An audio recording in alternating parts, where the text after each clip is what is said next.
What's good, y'all? It's your boy Untamed. Yeah, Yes,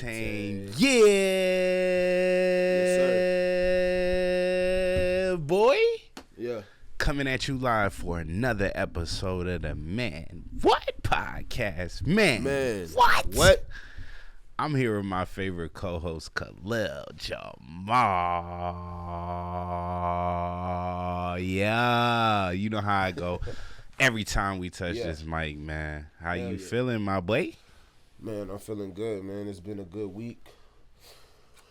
Are you feeling worthy? I definitely feel worthy. You know what? You know what's crazy, man? This week I'm getting over a sickness, bro. I had the flu. Yeah, I hear it in your fucking nasal passages, my boy. Come on.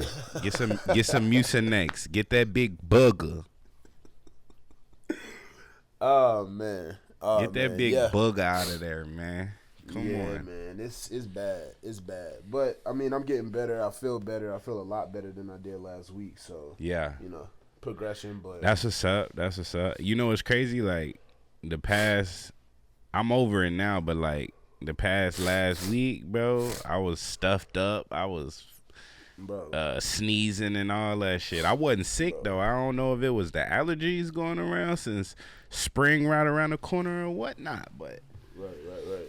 I was feeling a little under the weather, but I'm back now, man. Back now. I'm feeling better than ever, bro. That's good, man. That's good, man. You know what I mean? You look good today, man. I see you fit. You know what I'm saying? Come on, man. My boy Jules, man. If y'all ain't heard, man. My boy Jules. Come on, look at the hat, bro. Yes. Worthy brand CEO, man. That boy got me right with a care package over the week. You know what I'm saying? He sent me the whole little suit. Yeah. He sent me some hats. That boy sent me some socks. Man, he got me right. So if y'all ain't did it yet, make sure you click the link down below. It's gonna be in the description. Y'all make sure y'all go cop some Worthy gear, man. Cop some Jules gear. You know what I'm saying? Yes. So just to give y'all a little bit of context, I got a partner. His name is Stephen Julian. He has a which we need to get on the pod, man. We need Jules on the pod, so make that happen, bruh. I mean, shit, we could make that happen. Shit, this week if you talking about it. What's up? Next episode. Don't hold us to it, but we're gonna try to get Jules on it next episode, man. We need the jeweler up here, bruh. All right, man, for sure. So again, Stephen Julian is the owner, CEO of the founder of Jules Athletics. Come on, look at this shit. Yes. Look at this shit, man. And the tagline for the brand is "Worth the World." Worth the world, man. The same way that Nike has "Just Do It," Jules Athletics has "Worth the World." So, we got tracksuits, we got socks, hats. As you can see, man, look Brian at this showing shit them off right now. Look at this shit, man. Y'all see this shit? Talking about reflective, have your ass illuminating in the night. Yeah. So if you work out at night or you do anything at night, you know, it's the perfect suit to still look fashionable, and then also prioritize safety. So again, the link will be in the description. It's worththeworld.com. I repeat, it is worththeworld.com. And next episode we're gonna try to get Steph on, man, for real. So let's do it. I'm super excited about that. Let's do it. We need some more guests, man. It's about that time, bro. It is about that time. Oh, by the way, my boy, you remember our boy Grislow, the first guest we had on the pod. Yeah. Man, my boy done upgraded his camera gear. My boy done upgraded his audio, and we gonna need him back on because the NBA playoffs is coming up. The NBA playoffs is coming up, and he's a sports connoisseur. So. I wouldn't mind that. The last episode went crazy. Yo, you was on one that episode, bro. I ain't gonna lie. I'm gonna be on one next episode too. Come on. I came to turn up the volume. You feel me? Nah, for sure. Y'all know what it is, man. But we had to get you right with a care package, man. The Worthy gear is coming next. We just got to get it all pressed up and designed. And I appreciate it, man. You already know, my nigga. You already know. It's love, bro. It's love. That's your birthday present. Late one, but thank you. Better late than never. You see, I'm rocking the fuck out this shit. You know what I mean? Good jacket. You know what I mean? Good hat. You know what I'm saying? Sure, Come on, two-tone hat. Y'all make sure y'all go to worththeworld.com. Yes. It's a lot of sports shit going on lately. If you want to let's get into it. Let's start the show. You want to hop into this docket, man? I mean, before we do that, I just want to thank all of the new subscribers. I want to thank everybody on TikTok, everybody on Facebook, everybody on Twitter, all that shit. You know what I'm saying? Our community is going crazy. It's going up, man. I'm starting to see a lot of people in my everyday life talking about the pod. So I think we creating a big impact. You know what I'm saying? We small time, but we big time on their minds. You know what I mean? So yeah, I like that, man. Thank y'all. We appreciate y'all support. Man. So let's start the show. Chappelle Show. I think the biggest sports news this week is Gervonta Tank Davis and Roach. Yeah. They had a fight Saturday, or was it Friday? It was Saturday. Yeah, it was yesterday. And no, the day before yesterday. And hey, man, Tank don't got another win on his record, but he don't got another loss. The judges called a draw between the two boxers, and depending on what side of the fence you stand, some people say Gervonta Davis deserves to have an L on his record. What you think? What are your thoughts? Man, I'm a be straight up. I watched the fight through and through from start to finish, and do I think Tank lost to start? Nah, man. I don't think he lost. They was both fighting very reserved. I think both of them didn't really want to unleash too much. But as far as a L, nah, bro. Roach ain't really sit up there and just beat up Tank. But what I did see is a couple of lumps under Roach's eyes. You know what I'm saying? Right.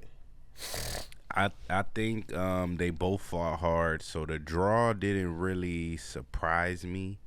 Right. I thought Tank won.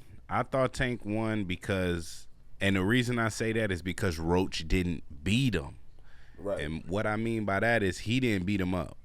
You know, both of them fought well. I do feel like as the challenger to the champion, and if the fight is close, the challenger has to go that much harder. Exactly. And that's where I'm coming from.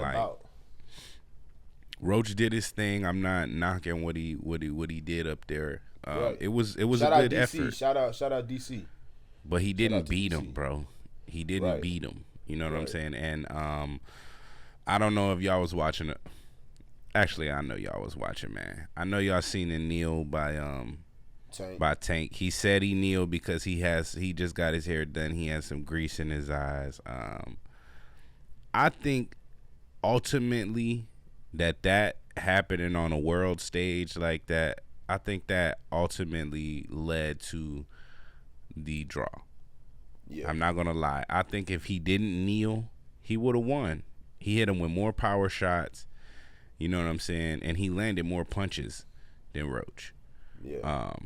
So if we're going off boxing, which is about efficiency, he was more efficient. He was the more efficient fighter, as we expect from Tank. You know what I'm saying? I think that moment right there, though, casted a lot of doubt in the Tank haters, and the Roach lovers. And as you see all over social media, they're going to use that. They're going to keep on saying that he got knocked down or whatever. But it didn't count as a knockdown. And I don't think it should. Cause a punch wasn't before that. It's not like Roach punched him and then he kneed.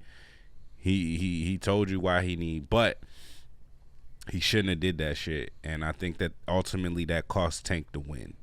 Yeah. Whether it was showboating or not, because if y'all seen the fight, the ref try to basically say if you knee like that, it could be looked at as a knockdown, but they didn't score it that way.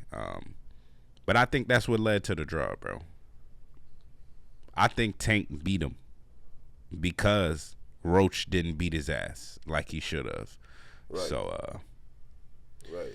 Tank it is what it is. It was a decent fight. He fought well enough to still remain the champion. Yeah. For It was sure. kind of I mean, slow. The fight was slow, man. The fight was slow. I feel like both of them was too reserved as far as like unleashing on the on each opponent. other. Yeah. I express the same sentiment as you. I don't think Tank lost. Based on what I've seen, it didn't look like Tank lost. It just looked like Roach didn't beat him. You know what I'm saying? Yeah. Obviously, like you said, the knee was a big thing. But I think, man, it's hard for me to believe that none of this shit has a type of narrative. Like, it's hard for me to believe that Tank wouldn't take a draw in order to build up a fight. You feel me? Like, this on because if you looked at the post fight, Tank like, oh, I can't retire now. I got probably like 4 more fights in me. Nigga, getting a draw adds to the story of Javante Tank Davis because it's not a loss, it's a draw. You feel me? So niggas still can't say they beat him. So you could stretch this story out for maybe like another fight, have a big payday that everybody's gonna step out for and want to see Javante Davis lose or win. He's kind of dealing with the same thing Floyd was dealing with at the end of his career, where people were just watching him just to see him lose. You feel me? But you can't tell me that he wouldn't be okay with taking a draw in order to build up another fight for a bigger payday. Like, that's just how I feel, bro. Like, cause it's Javante Tank Davis. He knows what a kneel does. You feel me? Like, this nigga's been boxing forever. Even Ryan Garcia, Tank hit him, right? Then there was a pause. And then Ryan kneeled. So, you know, a kneel in any instance is going to count towards you, whether it be the public perception or on the cards. So, to me, I don't know, some of this shit just feels calculated for some reason. Like, I'm not saying it's all fake. I'm never saying that. But some of that shit feels calculated, bruh. To me. I agree. I agree. Tank been fighting for so long. Both of them been fighting for so long. So Forever, just how you nigga, said, like, I think he knew what that Neil was gonna do, come on. regardless of him having whatever the fuck in his eyes or whatever. Like, you know, he could have just waited until the round was over, and told them he got shit in his eyes, throw some water on my face or whatever. So yeah, just like you said, I think it's just a prerequisite to a bigger payday. They might get a rematch. But if they do rematch, I hope they come harder. Like, the fight was cool, but it wasn't like, to me, it wasn't just box office. Like, nothing really spectacular happened other than the kneel. You know what I'm saying? Yeah, it was for the most part a pretty standard boxing match. Both fighters weren't kind of letting too much crazy happen. Yeah, but they wasn't doing nothing too crazy either. Yeah, so yeah, it was a cool fight. It wasn't all that. I've definitely seen better entertaining fights from Tank. I think he was trying to get the knockout in the last couple of rounds, but Roach was being a little cautious. Like, every time Roach went to the corner, his corner was basically telling him, like, all he got is a left. Watch out for the left. Don't let him knock you out. And I think Roach did a good job in defending himself. I think he did a good job in going toe to toe with Tank. Yeah, that's it was an even match. This helps build Roach up as a name now, because you're the guy who didn't get beat by Javante Davis. If you think about it, anybody that Javante Davis fights, after the fight, they low key lose popularity. Like, we don't really hear from them much afterwards. You know what I'm saying? Yeah.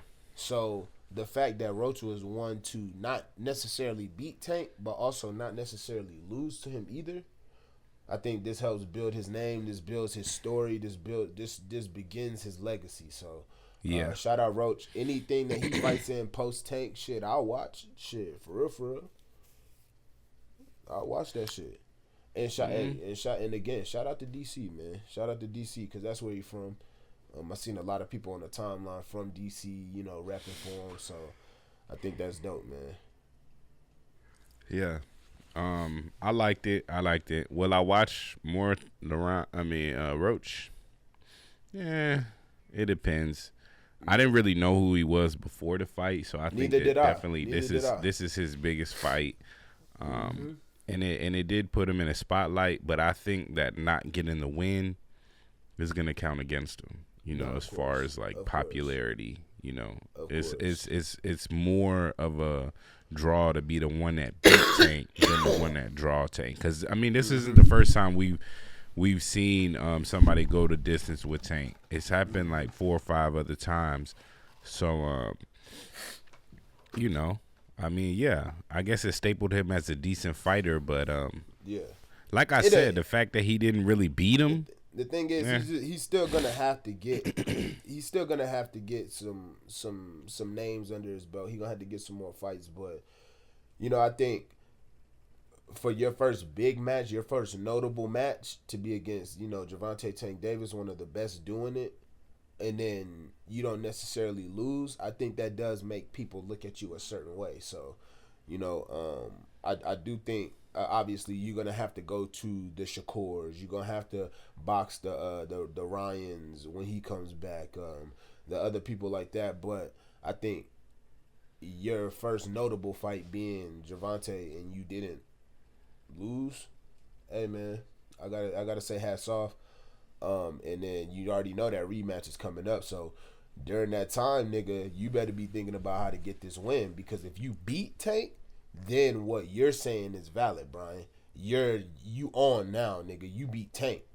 Like, you're gonna be the guy who beat Tank. You know what I'm saying? So, shit, I'm pretty sure we're gonna get that fight this year. So I wouldn't be surprised if we get that fight September, October.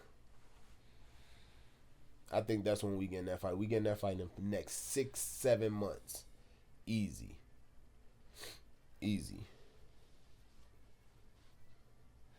That's cool. But, I wouldn't mind seeing a rematch. No, I wouldn't either. So there was a report yesterday about Spotify removing fake streams from all artists. And specifically hip hop, there was no notable people who had fake streams or bots, if you will. So I say that to say, the way y'all see this Kendrick music moving right now, I do believe it is as a result of good moves, good marketing, and good branding. I don't think it's fake streams. One, Kendrick doesn't strike me as the artist to be like, hey, I want to get a whole bunch of fake streams and like boost up. That's kind of just not who he's been as an artist to me. And I look at consistency.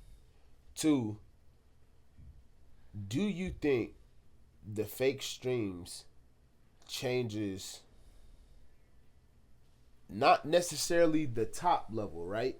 Not the top level cream of the crop rappers, but maybe the ones who could use that little fluff while on their come up. Do you think this changes the game for them? Because Spotify is cracking down on fake streams.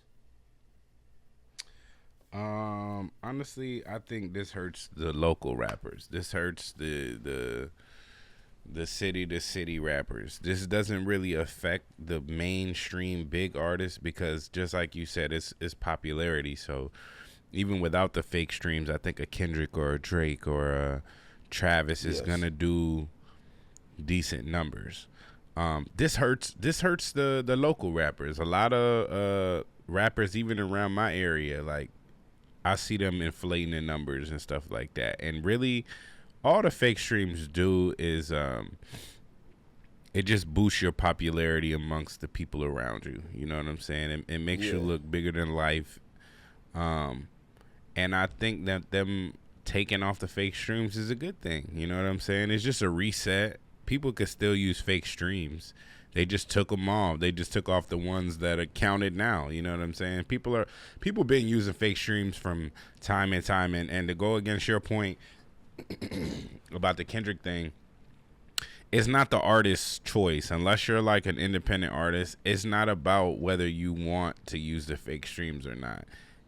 Your label is gonna boost your shit, whether that be paid, whether that be AdSense, whether that be doing XYZ to get your numbers up. The label is gonna do that because it's not just about you. They put money behind you, and they need their money back plus some, 3, 4, 5x.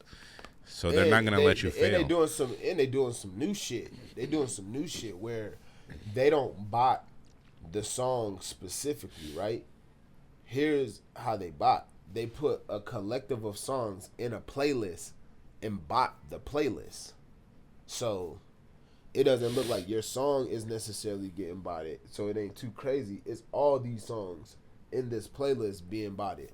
And that's what they're cracking down on because, again, Spotify is now I will say they pay the least, but they pay out for a certain amount of streams. So if you're getting a certain amount of streams and you're botting your streams or they're not real streams, they still technically would have to pay you real money.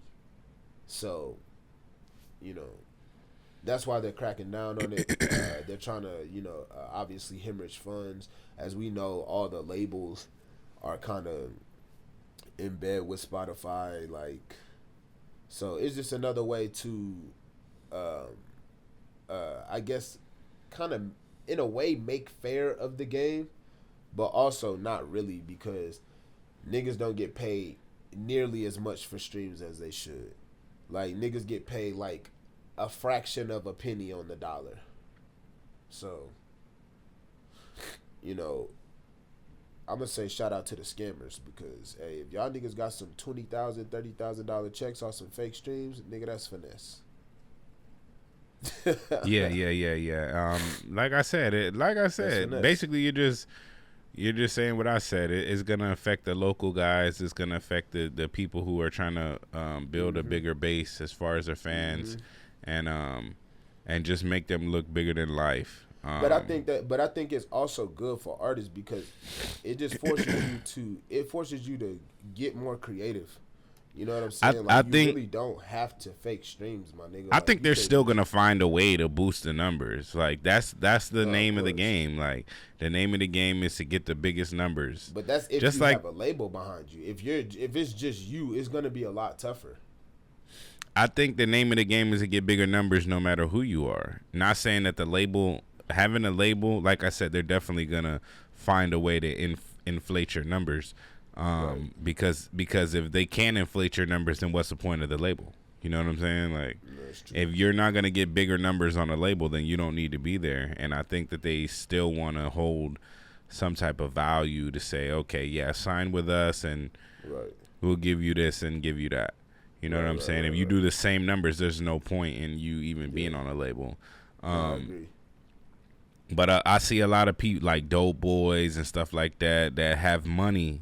If you look at their streams on Spotify and shit, they have a lot of streams, right? They'll put out a song and they'll be able to put some money behind certain things and be able to get more streams. Shoot a video, do shit like that. Like, and that's what I'm saying. I think as an independent artist, it is going to force you to get more creative in your approach. Now, everybody's not the Dope Boy. Everybody don't got a little ancillary 10 bands to put behind their project. You feel me? But if you know how to market, you know how to brand, you know how to position your visual content correctly, I think that you can automatically increase your streams off paid ads, targeted ads, shit like that. You know what I'm saying? You ain't got to put 10 bands behind the shit. You ain't got to put 100 bands behind the shit. Like, you really gotta work with your budget. And that's why I say it's gonna force artists to be more creative because it puts you in a position of, okay, well, we can't go this fake route, so let me think of some shit I could actually do as opposed to trying to fluff these numbers real quick. You feel me? So it makes sense. They've been doing this shit since the beginning of fucking streaming. They've been doing it before streaming. They've been doing it for YouTube. Like, of course, they're gonna find a way to inflate the numbers. Everything that you see on the internet is not real, bro. So Hey, and on top of that, another piece of advice: if you're not putting paid ad spend behind your visual content or your content in general, you're kind of losing, bro. Like they done monopolize the internet and social media so much that you might put the most high quality video up. If you're not thinking about SEO, if you're not thinking about paid ads, targeted ads, then the only people that are gonna see that video are people that follow you. Maybe a couple people outside of that. They got social media monopolized now. So if you want to reach more people, then you're gonna have to pay some bread. That's just what it is. Pay to win, man. Y'all know these games. A lot of games are pay to win, and I feel like the rap industry is the same way. We hear stories about it all the fucking time. The music pay industry, to win, pay to win. Fuck the rap industry, nigga. The music industry is the same way. So, again, if you got some money to put up towards your shit, then go ahead and put it up, man. Because, it got. I feel like at a certain point in time, it got too.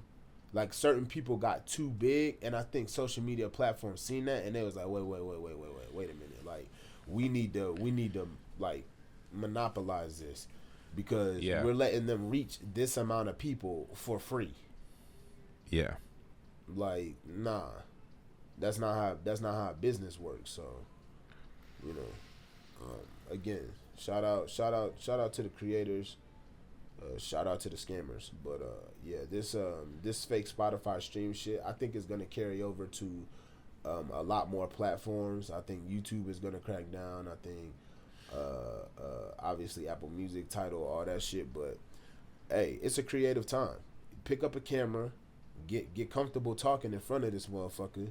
You know what I'm saying, and learn how to rap or play basketball. They're not coming or start you a dang podcast, man. Do something. Hey, start it's a pod, it's the age of social media, and you're able to take your hobbies and make a little money off of it, man. So just invest in yourself. Because ultimately it's just gonna help you. You know what I'm saying? And that's the main point I'm getting at. Like, you got to invest in you. So whether that be time, whether that be money, either way, you got to invest in you. But moving on,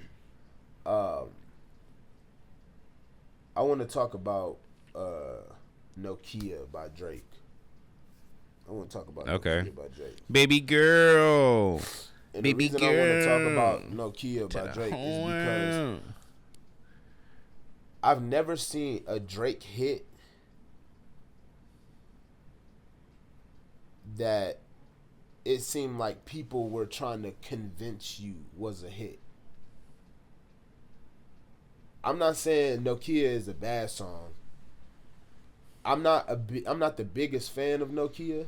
And like I said on the last pod, I think y'all killed that Drake album for nothing. Like, nigga, that's a Drake album. But Nokia specifically, I've never experienced a Drake hit where people were like, this is not a hit. But other people were saying, no, listen to this. It's a hit. Like, in terms of the song. Every Drake hit I've heard, it was undeniable.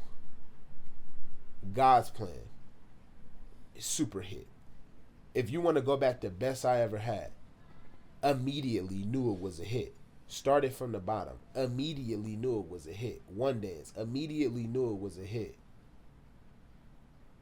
Need I say more? Shit, 0 to 100, immediately knew that motherfucker was a hit. So when y'all sitting here trying to convince me that, is it Stacy? Baby girl. Ashley? Hey, that shit decent. To me, it's a dope song. But if I seen Lotto dancing to that shit, man. But if we're talking hit, it's a different caliber. It's not in the same caliber as the Drake hits that we know and love. We're talking about Drake fans here. We're not talking about you niggas who be dick sucking on the internet with a Twitter page, always searching Drake's name up just to defend him, right? We talking about niggas who been here since so far gone, my nigga. We talking about us. The niggas who first Drake song that they heard was Ransom with Lil Wayne. The niggas whose first Drake song they heard was Brand New. We not talking about you new niggas, bruh. We not talking about y'all. Y'all like anything a nigga put out that's a little catchy. Talking about seasoned ears here, nigga. Talking about niggas who been listening to this music for half their motherfucking lives. And I'm here to tell y'all, Nokia is cool. It's cool. It's cool. I heard it in the club this week, and it ain't do what y'all thought it did. But guess what did?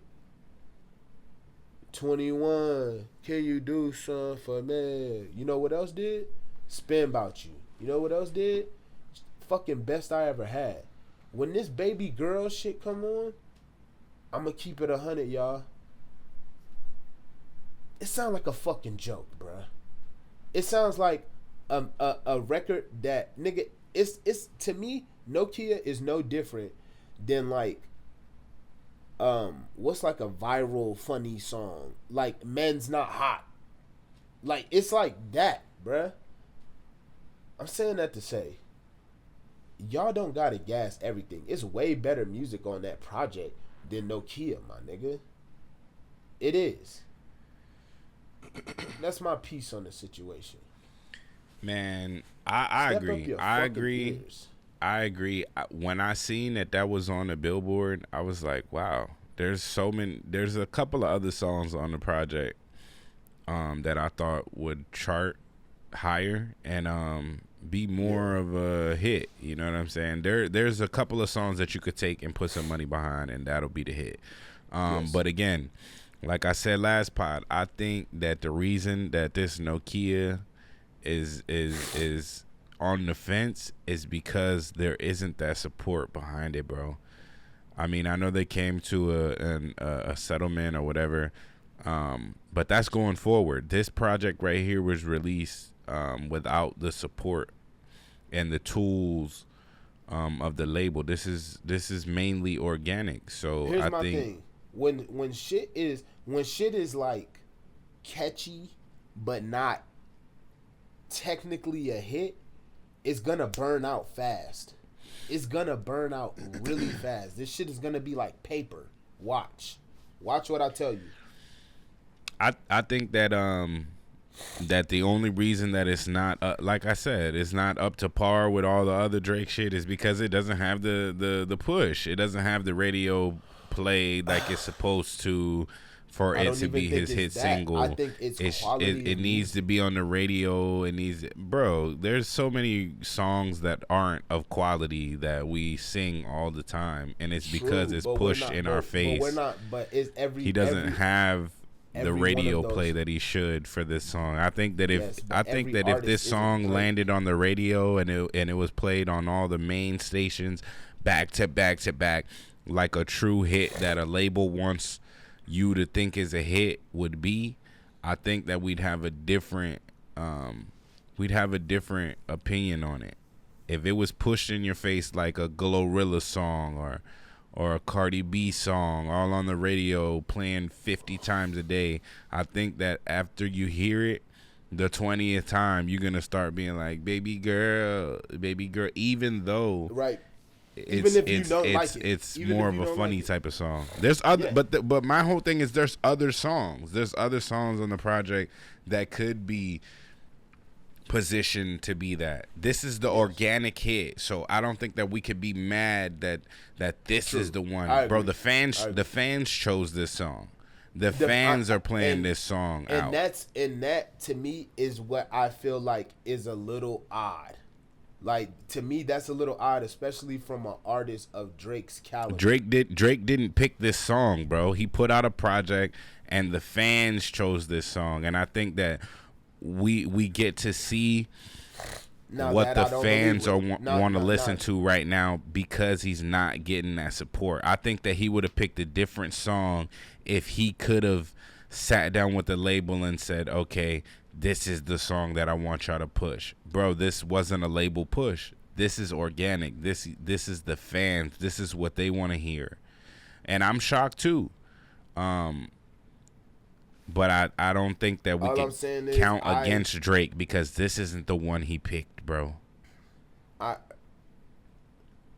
It is not, but it is because he put it on the album. He knew it would do something. You feel me? I don't think that Drake, he thought that this would be the song that is gonna get on the top 10 and shit, bro. I don't think that. I think that he just put out the project. I think that if anything, he would have thought that like Raining in Houston or you know what I'm saying, something like that would have been more. And that's a great song, but hell no.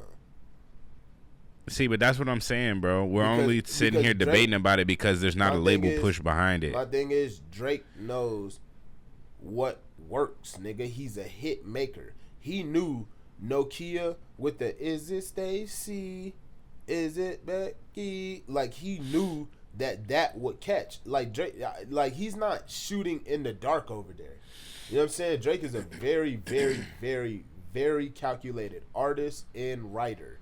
So when he, especially when with the label help though, with the label help. Okay, how much? Okay, what percentage of Drake's career do you think is label help versus him just being good? All of it, bro. All of it. Without the labels, we would have never heard of Drake, and the songs that we hold so near and dear to our heart wouldn't have been the biggest hits.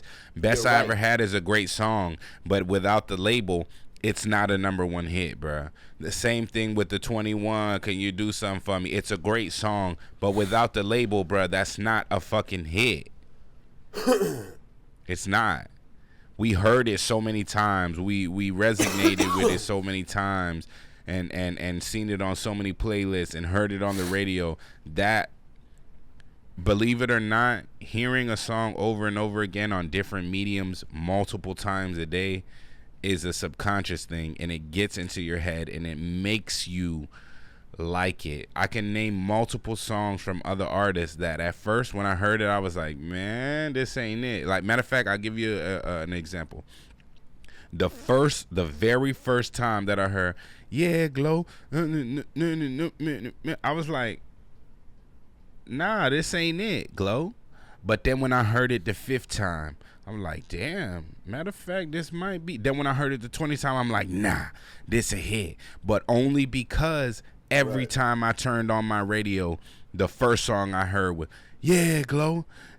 Every time I went on social media, the first song I heard when I'm scrolling down my timeline is "Yeah Glow." You know what I'm saying, bro? That weighs on your subconscious. But that could also you're absolutely right, because I actually watched the video about that specific thing. I'll send it to you when we get off the pod. But my question was more so, how much do you think the label is behind?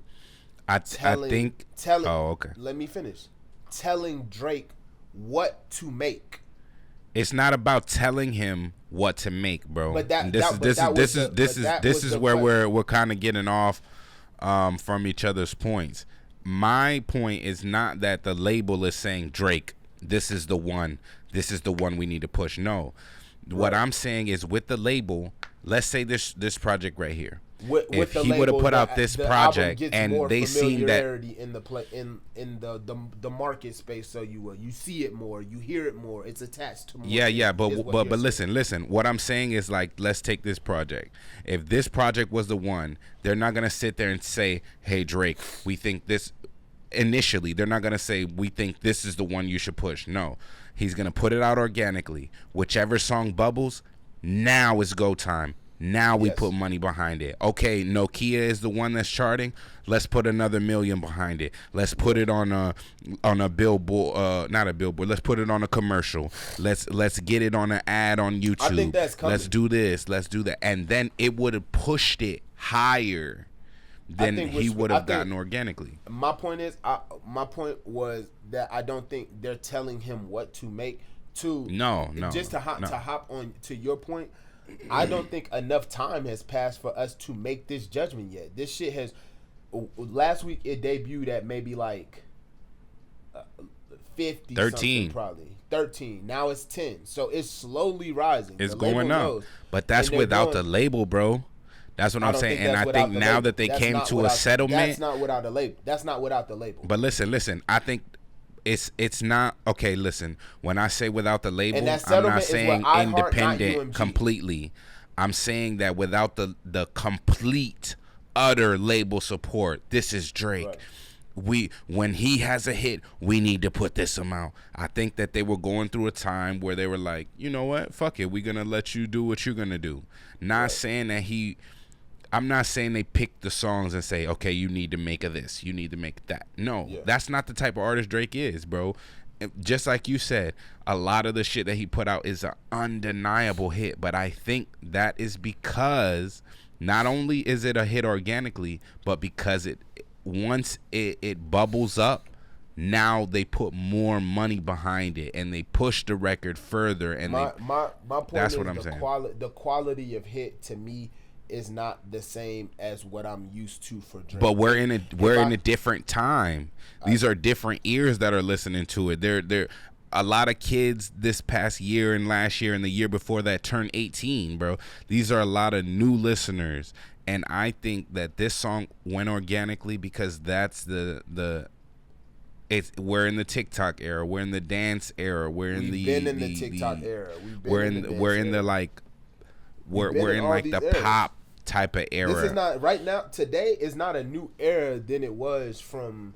When I go on TikTok, these are the type of songs that I hear. Listen, when I go on TikTok, these are the type of songs that I see people reacting and dancing to. More of like the Louisiana step type of dance type of shit. And I think that even though he made it a little bit more Toronto-esque as far as like the accent and the shit, I think what he was really going for was kind of like a go-go type of shit. It was like a go-go type of dance. And I think that like when scroll down TikTok, you'll see a lot of the shit that people are doing is go-go type of shit.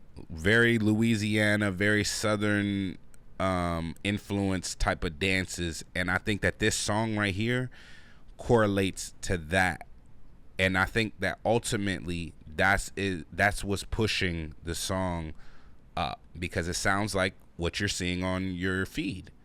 Shit, I'm listening to this type of song, this go-go, this dance song, and then Drake puts this out. Okay, so that's why I'm saying without the label pushing as hard as they would of one of his other songs that because like I said, brother, it's Drake, bruh. The label could take a decent song and push it more and make it that hit. Yeah. This is the organic shit. This is okay, we're gonna let you put this album, this project out, and we'll see what it does. Boom, it did decent, it did good. So now I think that they come to the settlement. I think that going further, this Nokia song is gonna be pushed like a hit. I agree with that. I wholeheartedly agree with that. Like I said, I just think there hasn't been enough time for this Nokia song to cook. Yeah, give it some time. Imagine the summer, bro. I think that once we get into the summer, the song will really resonate a little bit more, because it's gonna be more people outside, more people dancing. You know what I'm saying? Shit, fuck this summer, nigga. It's about to be spring break. Like, yeah. And that's what I'm saying. Like, more people are gonna be dancing to it. You know what I'm saying? I feel like we're still on the tail end of fuck Drake, and he lost to Kendrick. And you know what's crazy? I realized that that's what it is. A lot of this push of the song is through the fans more than it is the label. Exactly. That's my only point. It is a lot more.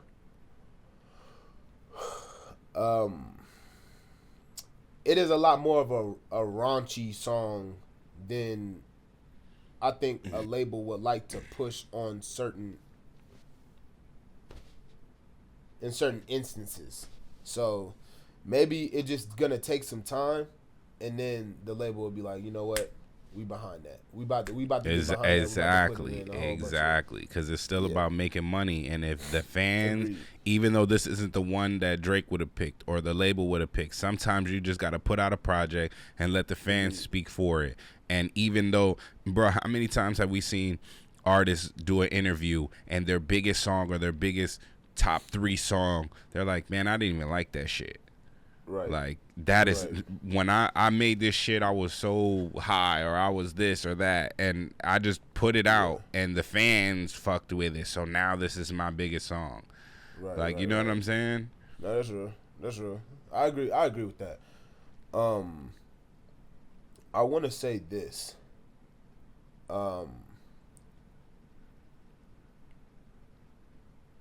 Popular platforms like the Oscars, award shows in general, if you're not hip hop, stop bringing up the Drake and Kendrick beef. All right. Last night at the Oscars, shout out Adam Sandler, man. Conan O'Brien, shout out Adam Sandler. Conan O'Brien said a joke when he's like, we're halfway through the show. It's time to bring out Kendrick Lamar to call Drake a pedophile. One, cringe. I just don't think the joke is that great. Cringe.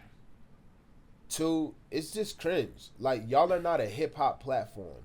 Y'all aren't of us. You know what I'm saying? Like, if this was the hip hop awards or if this was the BET awards, I'd be like, okay, that's a little bit more understandable because that's the biggest thing that's happened in rap hemisphere. The world really, but rap hemisphere. I just think when platforms like that do it, y'all make the whole shit corny, bruh. Like, y'all don't ever cover hip hop. You know what I'm saying? Like, y'all don't ever highlight hip hop. Y'all don't ever highlight certain artists in hip hop. But y'all know that this shit would get social media clicks, so y'all chose to do it. Conan O'Brien, I know you didn't write that joke because I seen the dude on Twitter who said he wrote the joke, which is fine. You're hosting the show. You're not supposed to write all the fucking jokes. But my thing is, that shit don't hit coming from Conan O'Brien. Who the fuck is Conan O'Brien? You like, know what I think? You know what I think that you're not really being receptive about? I'm gonna explain. Is that this rap battle, the basis of it was hip hop, but it became such a big thing that this is a pop battle, bro. Yes, it's pop, and what I mean by pop is most popular, right? Yeah. Where we keep on talking about this is hip hop, this is not hip hop, this is hip hop, this is not hip hop. Right. But what I'm trying to convey to you is that this is bigger than hip hop. This battle with Drake and Kendrick has spilled over into the mainstream. So when they make their jokes about it, they're just trying to talk about what's relevant. It's kind of like our podcast. We talk about the relevant topics. They just want to have some coattail because it's still a topic. But so when you say look wait one more thing. Look how we're talking about it now. Yes. Though it was a cringe joke, though it was garbage, look how we're talking about it, bro. And now guess what? And I think we're talking about the Oscars. Yeah. True. It worked. I was going to talk about the Oscars either way. You know yeah. I'm just saying, like, that key point, it worked. It brought us into the Oscars. Oh shit, they said some shit about Kendrick or Drake. Let's have a little segment on the Oscars real quick. You know what I mean? It worked, bruh. Nah, for sure. It worked. Because they're marketing. They're gonna talk about it on Rory and Maul. They're gonna talk about it. Yeah. Because boom. Now look where the Oscars is. It's in hip hop. True. Spaces now. True. Nah, I agree. I think it worked. You're right. It worked. Well played, Oscars. You see what I'm saying? And that right there is ingredients to a great writer. I agree. To be able to take some shit that has nothing to do with whatever award show and be able to fucking get it into the hip hop spaces. Just take one tagline, because it's not like the Oscars has a halftime. He just said we're halfway through the show. Say you think Ack isn't finna talk about that shit. Say you think Joe isn't finna have a little segment about it. Already posted about it. Yeah. But that's what I'm saying. Like, say you think Joe isn't gonna have a little segment where he's like, man, that joke was trash. It still brings light to the Oscars. Here's the thing: a lot of people's frustration with the joke is that it's again calling Drake a pedophile. And for sure. I know that y'all don't like this. But if you think about it, Drake was trying to do the same thing to Kendrick, just in a different way. Yeah, for sure. Like, it was tit for tat. It's tit for tat. So look, let's say Drake's side of the battle wins. Now you have people at the Oscars calling Kendrick a woman beater.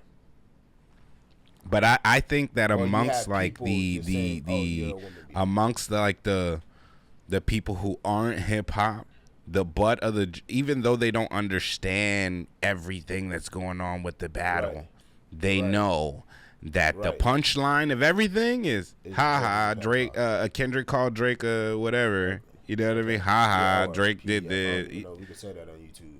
Shit.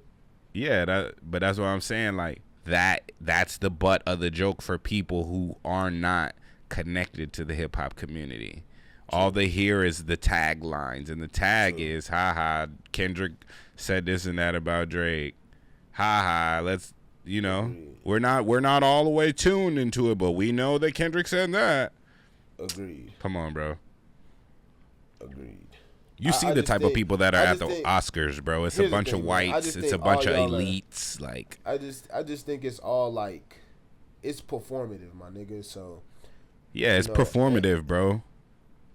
It's performative. It's all art. It's all to get a tag. It's all to get a click.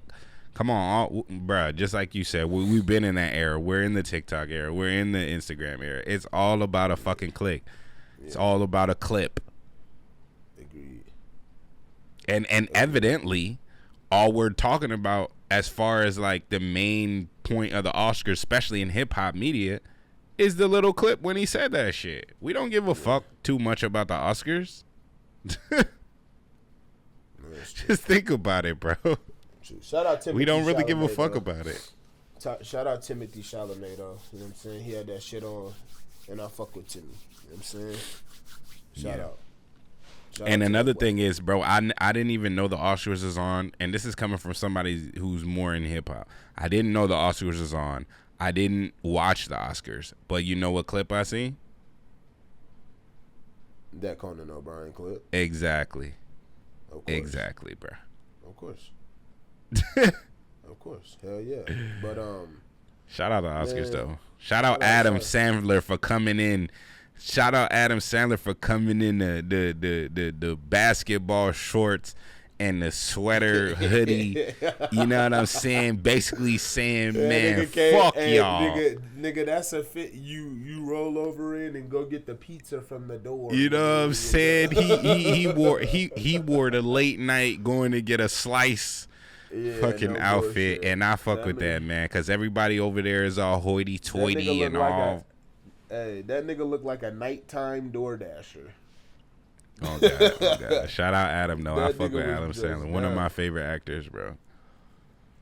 And shout out to the DoorDashers, my nigga. Shit. Yeah. Clutch. Oh, God. Clutch. Yo. We got a good 5 more minutes, man. My shit finna die. Damn, nigga. Yo, all right. So, look, I just want to say, the neo-soul R&B, hemisphere has taken a terrible loss this weekend. Singer Angie Stone died in a car accident on the way from a show in I believe it was Montgomery, Alabama, if I'm not mistaken. So I just want to say rest in peace to Angie Stone, man. R.I.P. And prayers to her family, prayers to her children. Big ups. Prayers to D'Angelo. Because if y'all don't know, him and Angie Stone have a child together, and she was also a very integral part in helping develop him as an artist. Yeah. So legend. Rest in peace. She was 65 years old. So I just wanted to say that real quick, just because, you know, a lot of our legends been passing away, and it's just been feeling like it's been thrown to the wayside. We've lost some very, very, very important people in the past. Yeah. Shit, even if you wanna take it to 2025, 2024, we've lost some important people. So I just want to make sure we highlight. Yeah, we did. Past. And again, rest in peace, Irv Gotti. Yeah. And another one, man. Crazy. Another one, bro. Rest in peace, Lil Ronnie, man. All my Texas people, all my Dallas people, all my Houston people, Fort Worth. Y'all already know, man. R.I.P. Lil Ronnie. It was reported that he got shot and killed last night. So definitely a loss for the swag, for the you know, shout out Ye Yizzle, shout out all of them, man, and definitely just a loss for the Texas community. Those of y'all who know, man. Man, rest in peace, man. And again, y'all be careful out here. Keep your head on a swivel. Pay attention. You know what I'm saying? Don't take that girl home after one night at the club. She might be trying to rob you. Yeah, take her to the hotel, man. Get you a little hour, 2 hours. Knock it down and send her home in an Uber, bro. And go to the crib. Yeah, bro. Yeah, bro. Be smart about this shit, man. A lot of y'all young bulls like to be outside more than you like to be on the earth. So, you know what I'm saying? Hey, that's deep. Oh God, that's deep. Philosophical right there. Think about it. That's deep, low key. But yeah, head on the swivel. Y'all be careful this week. Y'all have a great week. Have a great work week. If you off today, blaze something, drink something. You know what I'm saying? Do your little thing. Do your little 1-2. You know what I'm saying? You can listen to Drake and Kendrick if you feel like it. You could go from some sexy songs to Peekaboo if you'd like to. You know what I'm saying? You could listen to some Luther, or you could listen to some Nokia. It's all up to you, baby. You know what I'm saying? But y'all have a good week. Shit, hey, get your body moving this week. You know, the name of the game is health and wealth, my nigga. You know what I'm saying? You can't have one and not have the other. You know what I'm saying? Meaning you can't have wealth if you ain't got the health, my nigga. You know, you ain't gonna be able to experience it for long. So y'all be cool. Sure. Have a great week, and I'm gonna let Brian take y'all out. Man, you just finished watching another episode of the Man What podcast. Man what? It's your boy BP Untamed. Yeah. I'm here with my favorite co-host Khalil Jamal, man. It goes on every single week. Y'all make sure y'all stay tuned in for the next episode of the Man What podcast, man. Shout out everybody watching. We love y'all. Everybody supporting, man. Everybody that watches all our episodes through and through, man. We got more shit coming. We got just more entertainment coming for y'all, man. So appreciate y'all. Shout out Gam. This is her favorite podcast, man. She watches every single week, and we appreciate that, man. If you do got some time, throw us on that big screen. You know what I'm saying? Sit back. Take your little smoke break, get your little yak or whatever the fuck you drink, and just sit with us, man, and listen to our ideals and shit. Argue with us if you got to. Make sure y'all comment down below. Like I said, we do have new gear. Y'all make sure y'all go to worththeworld.com. The link will be in the description down below. And y'all cop some gear, man. We got some fresh ass shit coming to y'all. So yes, sir. Y'all stay tuned in, man. We'll see y'all next time on the Man What podcast. Man, what? Man, what? Peace.